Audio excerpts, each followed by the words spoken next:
जय हिंद। तो आज के इस वीडियो में आप लोगों को क्लास 10th साइंस के इम्पोर्टेंट ऑब्जेक्टिव क्वेश्चन को कराते हैं। ठीक है, तो आप लोग वीडियो में बने रहिएगा अंत तक। अगर आप लोगों को क्वेश्चन का जवाब पता होगा तो एकदम आप लोग कमेंट सेक्शन में कमेंट करके बताइएगा।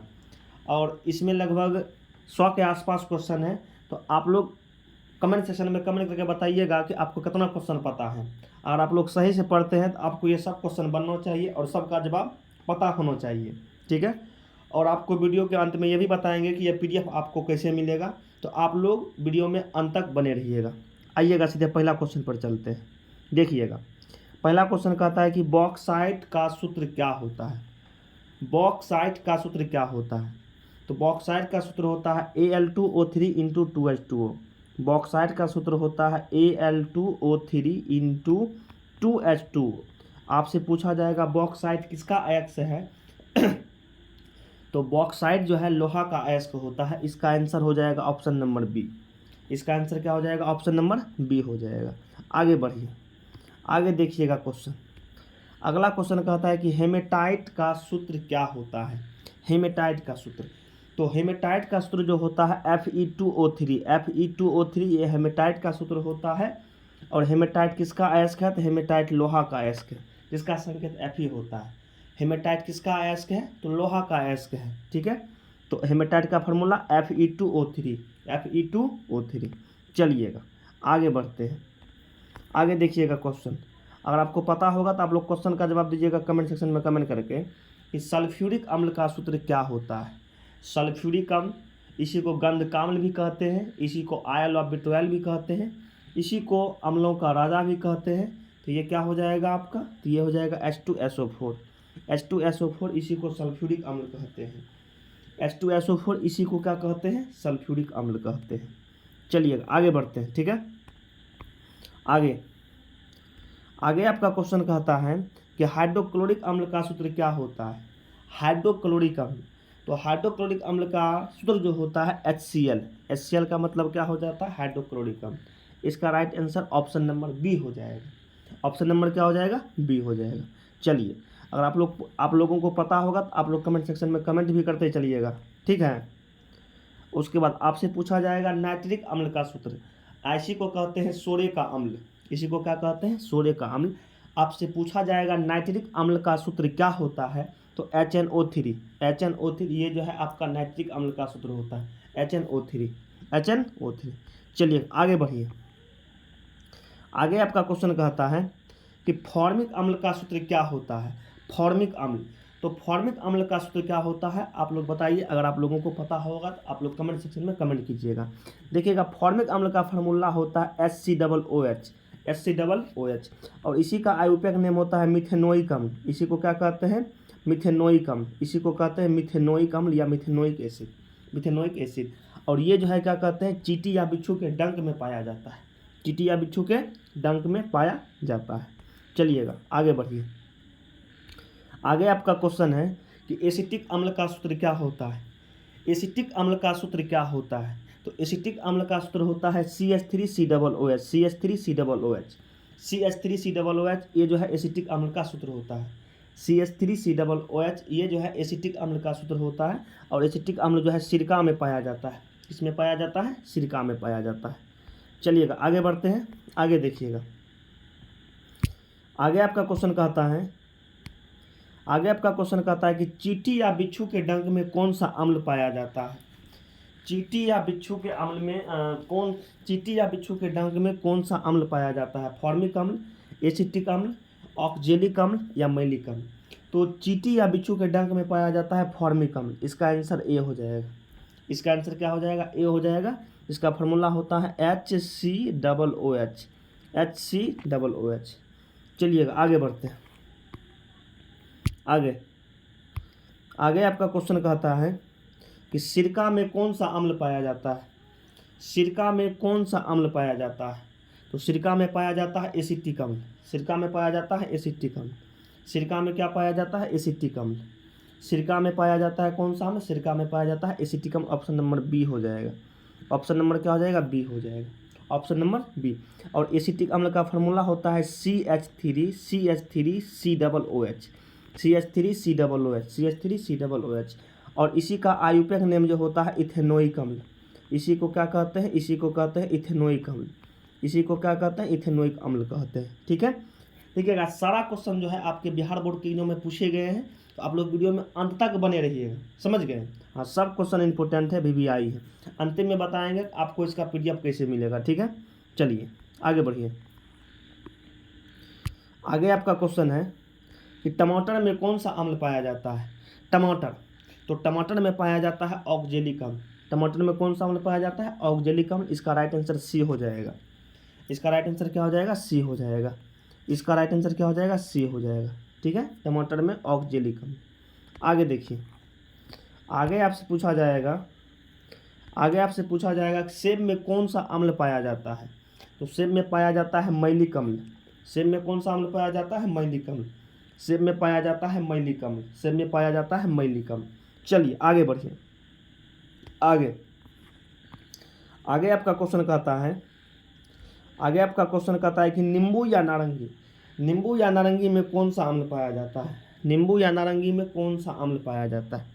नींबू या नारंगी में कौन सा अम्ल पाया जाता है। तो नींबू या नारंगी में पाया जाता है साइट्रिक अम्ल। ऑप्शन नंबर ए, साइट्रिक अम्ल। नींबू या नारंगी में कौन सा अम्ल पाया जाता है, साइट्रिक अम्ल। नींबू या नारंगी में कौन सा अम्ल पाया जाता है, साइट्रिक अम्ल। नींबू या नारंगी में कौन सा अम्ल पाया जाता है, साइट्रिक अम्ल। नींबू या नारंगी में कौन सा अम्ल पाया जाता है, साइट्रिक अम्ल। इसका आंसर हो जाएगा option number A, option number A. आगे बढ़िए। आगे आगे कहता है कि इमली में कौन सा अम्ल पाया जाता है। इमली में कौन सा अम्ल पाया जाता है। तो इमली में पाया जाता है टार्टरिक अम्ल। इमली में पाया जाता है टार्टरिक अम्ल। इमली में कौन सा अम्ल पाया जाता है, टार्टरिक अम्ल। इमली में पाया जाता है टार्टरिक अम्ल। इमली में टार्टरिक अम्ल पाया जाता है। चलिए आगे, आगे आपका क्वेश्चन है कि खट्टे दूध या दही में कौन सा अम्ल पाया जाता है। खट्टे दूध या दही में कौन सा अम्ल पाया जाता है। तो खट्टे दूध या दही में पाया जाता है लैक्टिक अम्ल। कौन सा अम्ल पाया जाता है, लैक्टिक अम्ल। खट्टे दूध या दही में पाया जाता है लैक्टिक अम्ल। इसका राइट आंसर सी हो जाएगा। इसका राइट आंसर क्या हो जाएगा, सी हो जाएगा। इसका राइट आंसर क्या हो जाएगा, सी हो जाएगा। इसका राइट आंसर क्या हो जाएगा, सी हो जाएगा। चलिए आगे बढ़िए। आगे आपका क्वेश्चन कहता है कि आंवला में कौन सा अम्ल पाया जाता है। आंवला में कौन सा अम्ल पाया जाता है। तो आंवला में पाया जाता है एस्कॉर्बिक अम्ल। एस्कॉर्बिक अम्ल जो कि ऑप्शन नंबर डी में, ऑप्शन नंबर डी में आंवला में पाया जाता है एस्कॉर्बिक अम्ल।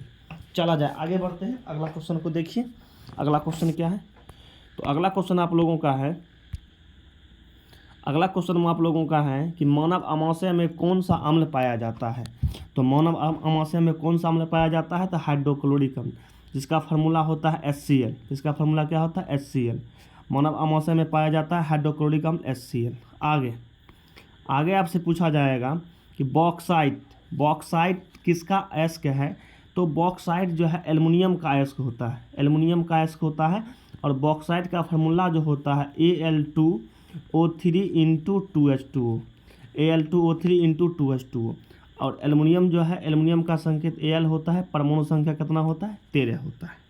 आगे बढ़िए, आगे देखिएगा। आगे आपसे पूछा जाएगा, आगे आपसे पूछा जाएगा कि हेमेटाइट किसका अयस्क है। तो हेमेटाइट जो है लोहा का अयस्क है। किसका अयस्क है, लोहा का अयस्क है।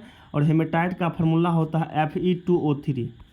Fe2O3 ये हेमेटाइट का फार्मूला होता है। Fe2O3 ये हेमेटाइट का फार्मूला होता है। आगे बढ़िए। आगे आगे है सिनेबार। सिनेबार किसका अयस्क है। तो सिनेबार जो है जिसका फार्मूला होता है HGS। सिनेबार किसका अयस्क है। तो पारा या मरकरी, पारा या मरकरी ऑप्शन नंबर सी। पारा या मरकरी ऑप्शन नंबर सी। पारा या मरकरी ऑप्शन नंबर सी।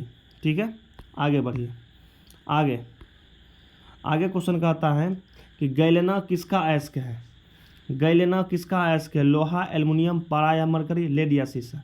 देखिएगा गैलेना जो होता है इसका सूत्र होता है PbS। और ये जो है क्या कहते हैं, ये जो है क्या कहते हैं, लेड या सीसा। लेड या सीसा का क्या होता है, अयस्क होता है। ठीक है, लेड का संकेत क्या होता है, पीबी का मतलब होता है प्लम्बम लेड को कहते हैं। ठीक है, तो गैलेना जो है लेड या सीसा का अयस्क है। Option number D, option number D हो जाएगा। आगे बढ़िए। आगे आपसे पूछा जा रहा है सिनेबार, सिनेबार का सूत्र। तो सिनेबार का सूत्र होता है HGS। क्या होता है, HGS। सिनेबार का फार्मूला होता है HGS। आगे क्या है, तो आगे आपका क्वेश्चन कहता है कि गैलेना का सूत्र क्या होता है। तो गैलेना का सूत्र होता है PbS। क्या होता है? PbS। गैलेना का सूत्र क्या होता है? PbS हो जाता है। आगे आपसे पूछा जाएगा मीथेन का सूत्र। तो मीथेन का सूत्र CH4। मीथेन का सूत्र CH4। मीथेन का सूत्र CH4। मीथेन का सूत्र CH4। आगे आपसे पूछा जाएगा ग्लूकोज का सूत्र क्या होता है। ग्लूकोज का सूत्र क्या होता है? तो C6H6 ये आपका ग्लूकोज का सूत्र हुआ। C12H22O11 ये आपका चीनी का सूत्र हुआ। एक सेकंड गड़बड़ हो गया थोड़ा सा। क्या पूछा है आपसे? ग्लूकोज। तो ग्लूकोज का फॉर्मूला होता है C6H12O6। बी नंबर हो जाएगा, ठीक है, बी नंबर हो जाएगा। आइएगा थोड़ा सा ऑप्शन के बारे में आप लोगों को डिटेल्स में बता देते हैं। ग्लूकोज का फॉर्मूला तो C6H12O6, ऑप्शन नंबर बी होगा। ऑप्शन नंबर क्या हो जाएगा? बी हो जाएगा। CH4 मीथेन का फार्मूला। C12H22O11 ये आपका चीनी का फार्मूला। ये किसका फार्मूला? चीनी का फार्मूला। C6H6 ये आपका बेंजीन का फार्मूला। ये किसका फार्मूला है? बेंजीन का फार्मूला है। चलिए आगे बढ़ेंगे तो आगे देखिएगा क्वेश्चन क्या है। आगे आपसे कहता है कि चीनी का सूत्र क्या होता है।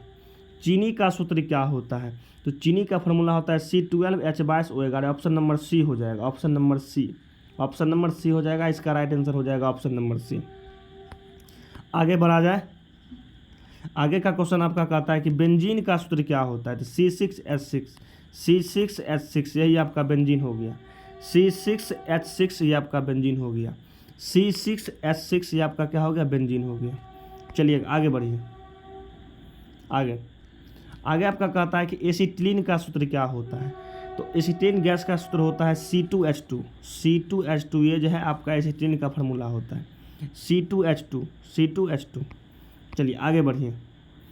आगे आपसे पूछा जाएगा कि भूपर पट्टी पर सबसे अधिक मात्रा में पाए जाने वाला तत्व। देखिएगा, भूपर पट्टी पर सबसे अधिक मात्रा में पाए जाने वाला तत्व कहेगा तो ऑक्सीजन। इसका right answer option number A. आगे देखिएगा। आगे का क्वेश्चन है कि भूपर पट्टी पर सबसे अधिक मात्रा में पाए जाने वाला अधातु। देखिएगा, भूपर पट्टी पर सबसे अधिक मात्रा में पाए जाने वाला तत्व कहेगा तो ऑक्सीजन। और ऑक्सीजन क्या है? अधातु है। तो भूपर पट्टी पर सबसे अधिक मात्रा में पाए जाने वाला अधातु भी कहेगा तो ये आपका ऑक्सीजन होगा। ये आपका क्या हो जाएगा? ऑक्सीजन हो जाएगा। क्या हो जाएगा? चलिए आगे बढ़िए। आगे आपका क्वेश्चन है कि भूपर पट्टी पर सबसे अधिक मात्रा में पाए जाने वाला धातु। तो भूपर पट्टी पर सबसे अधिक मात्रा में पाए जाने वाला धातु कौन है? तो एल्युमिनियम। कौन हो जाएगा? एल्युमिनियम हो जाएगा। ठीक है, चलिए आगे बढ़िए। आगे का क्वेश्चन देखिए। आगे का क्वेश्चन आपका है कि भूपर पट्टी पर सबसे अधिक मात्रा में पाए जाने वाला उपधातु। भूपर पट्टी पर सबसे अधिक मात्रा में पाए जाने वाला उपधातु कौन है? तो सिलिकॉन। क्या हो जाएगा? सिलिकॉन हो जाएगा। सिलिकॉन का संकेत ऐसा है, परमाणु संख्या 14 हो जाएगा। आगे बढ़िए। एक सेकंड देखते क्या क्वेश्चन। अच्छा, तो क्वेश्चन रिपीट हो गया है। ये क्वेश्चन भी कहता है कि भूपर पट्टी पर सबसे अधिक मात्रा में पाए जाने वाला उपधातु, तो ये भी आपका सिलिकॉन हो जाएगा। चलिए आगे बढ़िए। आगे देखिएगा तो ये भी सिलिकॉन हो जाएगा। चलिए ये भी सिलिकॉन हो जाएगा। मतलब ये क्वेश्चन मिस्टेक से रिपीटेड हो गया है। तो उपधातु कहेगा तो ये भी क्या हो जाएगा? सिलिकॉन। ये भी क्या हो जाएगा? सिलिकॉन हो जाएगा। आगे बढ़िए। ये क्वेश्चन को देखिए। आपसे पूछा जाएगा कैल्शियम का संकेत क्या होता है। तो कैल्शियम का संकेत Ca होता है, जिसका परमाणु संख्या 20 होता है। परमाणु संख्या क्या होता है? 20 होता है। आगे बढ़िए। आगे आपका क्वेश्चन कहता है कॉपर का संकेत क्या होता है। तो कॉपर का संकेत Cu। परमाणु संख्या 29। आगे देखिए। आगे आपका है पोटासियम। पोटासियम का संकेत क्या होता है। तो पोटासियम का संकेत K होता है, परमाणु संख्या 19। पोटासियम का संकेत K, परमाणु संख्या 19 हो जाएगा। आगे बढ़िए। आगे आपसे पूछा जाएगा कार्बन का संकेत C। देखिएगा, कार्बन जो है दुनिया में सबसे अधिक यौगिक बनाने वाला तत्व है, और इस लेकर के इसको सार्वभौमिक तत्व या यूनिवर्सल एलिमेंट कहा जाता है। कार्बन का संकेत C होता है, परमाणु संख्या 6 होता है, इलेक्ट्रॉनिक विन्यास 2,4 होता है, कार्बन का संयोजकता 4 होता है, और कार्बन के 3 अपरूप होते हैं, हीरा, ग्रेफाइट और फुल्लेरिन। सबसे कठोर अधातु या सबसे कठोर तत्व कहेगा तो हीरा। पूछा जाएगा वह कौन सा एकमात्र अधातु है जो विद्युत का सुचालक है। तो ग्रेफाइट। समझ गए, ये सब क्वेश्चन आपके पेपर में पूछा गया है। आगे देखिएगा। कहता है कि वह कौन सा अधातु है जो द्रव अवस्था में पाया जाता है, वह कौन सा अधातु है जो द्रव अवस्था में पाया जाता है। तो ये आपका हो जाएगा सोडियम, सॉरी पारा या मरकरी, गड़बड़ हो गया, पारा या मरकरी, क्या हो जाएगा पारा या मरकरी। एक बार फिर से देखिए, वह कौन सा अधातु है जो द्रव अवस्था में पाया जाता है। अच्छा अधातु कहाँ है, वह कौन सा अधातु है जो द्रव अवस्था में पाया जाता है। देखिए धातु कहेगा तो पारा या मरकरी, लेकिन अधातु है तो बोरोमीन हो जाएगा, क्या हो जाएगा बोरोमीन हो जाएगा। इसका आंसर डी हो जाएगा, इसका आंसर डी हो जाएगा, ठीक है। यानी कि द्रव अवस्था में पाए जाने वाला अधातु है तो बोरोमीन, इसका आंसर डी हो जाएगा। आगे बढ़िए आगे बढ़िए आगे बढ़िए आगे आगे आपसे पूछा जाएगा वह कौन सा धातु है जो द्रव अवस्था में पाया जाता है। तो द्रव अवस्था में पाए जाने वाला धातु जो है, द्रव अवस्था में पाए जाने वाला धातु ये आपका पारा या मरकरी, पारा या मरकरी, क्या होता है पारा या मरकरी, पारा या मरकरी हो जाता है, पारा या मरकरी हो जाता है। आगे बढ़िए आगे आगे आगे आगे आगे आपका क्वेश्चन है वह कौन सा धातु है जिसे मिट्टी के तेल में डुबा कर रखा जाता है। तो सोडियम, काहे कि यह हवा में भी अभिक्रिया करता है, जल में भी अभिक्रिया करता है, मिट्टी के तेल में कोई प्रकार का अभिक्रिया नहीं करता है, इसलिए करके सोडियम को मिट्टी के तेल में डुबा करके रखा जाता है। आगे देखिएगा, आगे आपका कहता है कि चूना का सूत्र, तो CaO, चूना का सूत्र CaO। आगे आगे आपका है चूनोजल का सूत्र, तो CaOH का होल 2, CaOH का होल 2 चूनोजल का सूत्र, CaOH का होल 2। आगे का क्वेश्चन आपका कहता है कि संगमरमर का सूत्र, संगमरमर, तो संगमरमर का सूत्र होता है CaCO3, CaCO3 इसी को संगमरमर कहते हैं, चौक खल्ली ये सब संगमरमर को कहते हैं, ठीक है CaCO3। आगे आगे आपसे पूछा जाएगा जिप्सम का सूत्र, तो जिप्सम का formula CaSO4 × 2H2O, CaSO4 × 2H2O। और जिप्सम को जब गरमाते हैं 120 डिग्री सेल्सियस पर तब बनता है CaSO4 × ½ H2O, इसी को कहते हैं POP, plaster of Paris, plaster of Paris.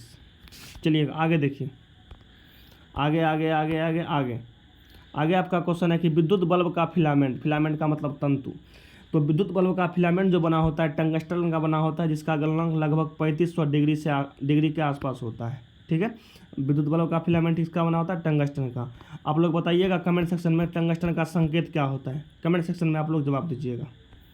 चलिए आगे आगे आपसे पूछा जाएगा विद्युत का सबसे अच्छा चालक, चांदी, विद्युत का सबसे अच्छा चालक कौन है, तो चांदी, चांदी का संकेत Ag। एक बाद कॉपर, एक बाद क्या आता है एल्युमिनियम। सबसे अच्छा चालक धातु क्या हो जाएगा, चांदी, इसके बाद कॉपर, इसके बाद एल्युमिनियम हो जाएगा। आगे आगे आगे आगे आगे देखिएगा क्वेश्चन, आगे कहता है कि नमक का सूत्र, नमक का सूत्र क्या होता है, तो नमक का सूत्र होता है NaCl, ये आपका नमक का फार्मूला हुआ, ठीक है। आगे आगे का क्वेश्चन आपका है कि मार्स गैस या मीथेन का सूत्र, तो मार्स गैस या मीथेन का सूत्र होता है CH4, क्या होता है CH4, इसी को मार्स गैस या इसी को मीथेन कहते हैं। आगे आगे आपका है कि धोबन सोडा या वॉशिंग पाउडर, धोबन सोडा या वॉशिंग पाउडर का सूत्र क्या होता है, तो आपको बताए थे धोने के लिए पानी चाहिए 10 बाल्टी, जगह हम 10 लगल रहेगा वही आंसर हो जाएगा। तो Na2CO3 × 10H2O, Na2CO3 × 10H2O, इसका आंसर हो जाएगा ऑप्शन नंबर C। आगे बढ़ते हैं, आगे क्वेश्चन को देख लिया जाए। अगला क्वेश्चन कहता है कि प्राथमिक रंग की संख्या कितनी है, तो प्राथमिक रंग की संख्या 3 गो है, प्राथमिक रंग की संख्या क्या है 3 गो है। नहला आपको याद रखना है, नीला हरा लाल, नीला हरा लाल, ये तीनों आपका प्राथमिक रंग है। आगे आपसे पूछा जाएगा, आगे आगे आगे आगे आगे आपसे पूछा जाएगा, आगे आपसे पूछा जाएगा क्वेश्चन कि सूर्य प्रकाश में कितने रंग होते हैं, तो सूर्य प्रकाश में 7 रंग होते हैं, और इस बात को सिद्ध किया था न्यूटन नाम के वैज्ञानिक ने, इसने सिद्ध किया था न्यूटन नाम के वैज्ञानिक ने। चला जाए आगे बढ़ते हैं, आगे देखिएगा क्वेश्चन क्या है आपका। आगे बढ़ेंगे तो आपसे पूछा जाएगा कि प्रकाश के अपवर्तन के कितने नियम हैं, तो प्रकाश के अपवर्तन के 2 नियम हैं, प्रकाश के अपवर्तन के 2 नियम हैं। आगे आगे क्वेश्चन आपका है कि प्रकाश के परावर्तन के कितने नियम हैं, तो प्रकाश के परावर्तन के भी 2 नियम हैं, प्रकाश के परावर्तन के भी 2 नियम हैं। चलिए आगे बढ़िए, आगे आपसे पूछा जाएगा कि आँख का कौन सा भाग रंगीन होता है, आँख का कौन सा भाग रंगीन होता है, तो आइरिस या पुतली, आइरिस या परितारिका, आइरिस या परितारिका ये जो है आँख का रंगीन भाग होता है, ये क्या होता है आँख का रंगीन भाग होता है। आगे आगे क्वेश्चन कहता है कि पुतली की साइज को कौन नियंत्रित करता है, तो पुतली की साइज को नियंत्रित करता है आइरिस या परितारिका, आइरिस या परितारिका। आगे आगे क्वेश्चन कहता है कि नेत्र के किस भाग पर वस्तु का प्रतिबिंब बनता है। कम से कम 5 बार पूछा हुआ क्वेश्चन है। नेत्र के किस भाग पर वस्तु का प्रतिबिंब बनता है। रेटिना या दृष्टिपटल, रेटिना या दृष्टिपटल। आगे देखिए, आगे कहता है कि नेत्र का कौन सा भाग दान में दिया जाता है। तो नेत्र दान में क्या किया जाता है, कॉर्नियों को दान दिया जाता है। ऑप्शन नंबर ए हो जाएगा, ऑप्शन नंबर ए। आगे क्वेश्चन आपका है कि मानव नेत्र में कौन सा लेंस पाया जाता है। तो मानव नेत्र में आपका पाया जाता है उत्तल लेंस। कौन सा लेंस पाया जाता है, उत्तल लेंस पाया जाता है, उत्तल लेंस पाया जाता है। आगे कहता है कि अबिंदुकता दृष्टिदोष को ठीक करने के लिए कौन सा लेंस, अबिंदुकता दृष्टिदोष को ठीक करने के लिए कौन सा लेंस, तो बेलनाकार लेंस, बेलनाकार लेंस। ऑप्शन नंबर डी हो जाएगा, ऑप्शन नंबर डी हो जाएगा, ऑप्शन नंबर डी। आगे कहता है कि जरा दृष्टि दोष का निवारण किस लेंस से किया जाता है। तो जरा दृष्टि दोष को ठीक करने में लगाया जाता है बायफोकल या द्विफोक्सी लेंस, बायफोकल लेंस या द्विफोक्सी लेंस। ऑप्शन नंबर सी हो जाएगा, ऑप्शन नंबर सी। आगे आपका है कि दूरदृष्टि दोष का निवारण किस लेंस से किया जाता है। तो दूरदृष्टि दोष छोटका है तो छोटका में छोटका लेंस, दूरदृष्टि दोष का निवारण उत्तल लेंस। क्या हो जाएगा, उत्तल लेंस, उत्तल लेंस, उत्तल लेंस, उत्तल लेंस, उत्तल लेंस। आगे देखिएगा, आपसे पूछा जाएगा निकट दृष्टि दोष का निवारण किस लेंस से किया जाता है। तो निकट दृष्टि दोष का निवारण जो है, निकट दृष्टि दोष का निवारण ये आपका अवतल लेंस से किया जाता है। किससे किया जाता है, अवतल लेंस से किया जाता है। इसका आंसर बी हो जाएगा, इसका आंसर बी हो जाएगा। आगे कहता है कि नेत्र गोलक का व्यास कितना होता है। नेत्र गोलक का व्यास होता है 2.3 सेंटीमीटर, 2.3 सेंटीमीटर। नेत्र गोलक का व्यास 2.3 सेंटीमीटर। आगे ताकि एक स्वस्थ आंख के लिए दूरबिंदु क्या है। तो एक स्वस्थ आंख के लिए दूरबिंदु होता है अनंत। क्या होता है, अनंत होता है। इसका आंसर डी हो जाएगा, इसका आंसर डी हो जाएगा। आगे आपका क्वेश्चन कहता है कि स्पष्ट दृष्टि की न्यूनतम दूरी कितनी होनी चाहिए। तो स्पष्ट दृष्टि की न्यूनतम दूरी होनी चाहिए 25 सेंटीमीटर, 25 सेंटीमीटर, 25 सेंटीमीटर, 25 सेंटीमीटर। आपका बी नंबर हो जाएगा। आगे आपसे पूछा जाएगा विद्युत धारा का मात्रक या विद्युत धारा का ऐसा है मात्रक, तो एम्पियर। विद्युत धारा का ऐसा है मात्रक, एम्पियर। आगे देखिए, आगे आपसे पूछा जाएगा आवेश का ऐसा है मात्रक या आवेश का मात्रक। तो आवेश का मात्रक कूलॉम, आवेश का मात्रक क्या हो जाता है, कूलॉम। आगे देखिएगा, आगे आपसे पूछा जाएगा लेंस की क्षमता का ऐसा है मात्रक। तो लेंस की क्षमता का ऐसा है मात्रक जो होता है, लेंस की क्षमता का ऐसा है मात्रक डायप्टर होता है। क्या होता है, डायप्टर होता है, डी यानी कि डायप्टर। चलिए आगे बढ़िए।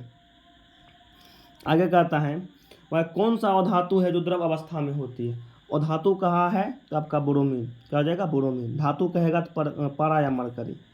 आगे कहता है कि वह कौन सा धातु है जो द्रव अवस्था में पाया जाता है। धातु कहेगा तो पारा या मरकरी, पारा या मरकरी। रिपीटेड क्वेश्चन है, ठीक है। आपसे पूछा जाएगा वह कौन सा धातु है जिसे मिट्टी के तेल में डुबा कर रखा जाता है। तो सोडियम। क्या हो जाएगा, सोडियम हो जाएगा। आगे आपका है जिप्सम का सूत्र। तो CaSO4 × 2H2O, CaSO4 × 2H2O। आगे कहता है कि संगमरमर का सूत्र। तो CaCO3, CaCO3। ये सब रिपीटेड क्वेश्चन है, बार बार एग्जाम में पूछा गया है। आगे कहता है कि चूना जल का सूत्र। तो चूना जल का सूत्र होता है CaOH का होल्ट। इसी को चूना जल का सूत्र, बुझा हुआ चूना, भाखड़ा चूना, खड़िया चूना, इसी को कहते हैं। आगे आपका है कि चूना का सूत्र। तो चूना, कली चूना या बिना बुझा हुआ चूना, इसी को कहते हैं। इसका फॉर्मूला होता है क्या कहते हैं, चूना का सूत्र। तो CaO हो जाएगा। आगे पता है कि खाने वाला सोडा या बेकिंग सोडा का सूत्र। तो खाने वाला सोडा या बेकिंग सोडा का सूत्र जो होता है NaSCO3, NaSCO3। Option number D हो जाएगा, ऑप्शन नंबर डी हो जाएगा। आगे देखिए धोवन सोडा या वॉशिंग पाउडर का सूत्र। तो धोने के लिए पानी चाहिए 10 बाल्टी। तो क्या हो जाएगा धोवन सोडा का सूत्र, Na2CO3 × 10H2O, Na2CO3 × 10H2O। आगे आपका क्वेश्चन कहता है मार्स गैस या मीथेन का सूत्र। तो मार्स गैस या मीथेन का सूत्र होता है CH4। क्या होता है, CH4 होता है।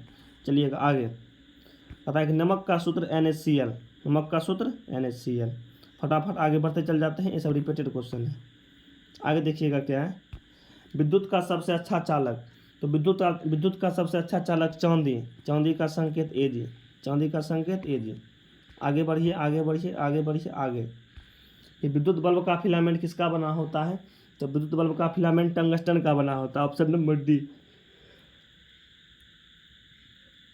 ऑप्शन नंबर क्या हो जाएगा? डी हो जाएगा। आगे अवतल दर्पण में कैसा प्रतिबिंब बनता है? तो अवतल दर्पण में काल्पनिक और वास्तविक दोनों बनता है। इसका आंसर सी हो जाएगा। इसका आंसर सी हो जाएगा। आगे उत्तल दर्पण में कैसा प्रतिबिंब बनता है? तो उत्तल दर्पण में हमेशा काल्पनिक और सीधा बनता है। उत्तल दर्पण में हमेशा कैसा बनता है? काल्पनिक बनता है। ऑप्शन नंबर ए हो जाएगा। ऑप्शन नंबर ए हो जाएगा। आगे समतल दर्पण में कैसा प्रतिबिंब बनता है? तो समतल दर्पण में भी हमेशा कैसा बनता है? काल्पनिक प्रतिबिंब। कैसा बनता है? काल्पनिक प्रतिबिंब बनता है। आगे ब्रोमीन का संकेत बिया। ब्रोमीन का संकेत बिया। बी से बोरॉन, बी ए से बेरियम, बी से बेरिलियम, बी आर से क्या हो गया? बोरॉन। इसका आंसर क्या कहते हैं? एफ। क्या कहते हैं? इसका आंसर क्या हो जाएगा? डी हो जाएगा। डी हो जाएगा। ठीक है, ब्रोमीन का संकेत बी आर, डी नंबर में। ऑप्शन को सही कर लीजिएगा, यहाँ डी हो जाएगा। आगे हीलियम का संकेत देखिएगा। हीलियम जो है ना, दुनिया का सबसे हल्की और क्रिया गैस होता है, जबकि सबसे हल्का गैस होता है हाइड्रोजन। लेकिन ये जो है क्या कहते हैं, मतलब हाइड्रोजन जो है क्या कहते हैं, अभिक्रियाशील होते हैं। ठीक, लेकिन हीलियम जो होते हैं ये निष्क्रिय गैस होते हैं, ये किसी प्रकार से भी क्रिया नहीं करते हैं। हीलियम का संकेत क्या होता है? He। हीलियम का संकेत He। आगे देखिए पारा या मरकरी का संकेत Hg। पारा या मरकरी का संकेत Hg। आगे चांदी का संकेत Ag। चांदी का संकेत Ag। सोना का संकेत Au। सोना का संकेत Au, बोलते चलो। सोडियम का संकेत Na। सोडियम का संकेत Na। तो इसमें लगभग 100 के आसपास क्वेश्चन थे। आप लोग बताइएगा एक वीडियो आपको कैसा लगा, और आपको किस सब्जेक्ट का वीडियो चाहिए आप लोग कमेंट सेक्शन में कमेंट कीजिए। मिलते हैं नेक्स्ट वीडियो में बहुत ही जल्द। जय हिंद।